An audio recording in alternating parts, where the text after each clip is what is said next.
on tady prostě čeká na nášup a dožaduje se krmení. A jak se tady dostane vidrýsek? Vidrýsek tenhle je tady od mláděte. Opuštěné mláďátko.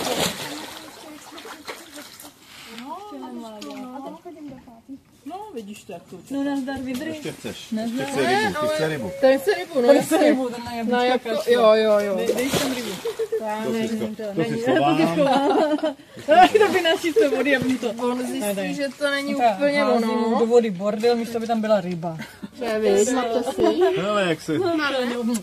Počkej, to musíš natočit, Kájo, natoč to. Takže tohle je... Natoč si to. Koukej, jak on čeká, jo. To je odchovaný mládě. Takže Ten je zvyklý na lidi, že jo? Ten je zvyklý na lidi. Tak pojď, Matesi. Pojď. Ty jsi hladovec. No tak když celý den ho držíme zkrátka, aby ho návštěvníci viděli, protože kdybych ho ráno nakrmila, tak bude celý den, no jasně, jak bude celý den chrápat, že jo. No to dělali ty v tom Lauberku, ty chrápali tam na sobě všechny. No, tak jsou předspaný, že jo, nemají potřebu nějak to. Jenom šipku teda. Jo. Když tam baští, hele.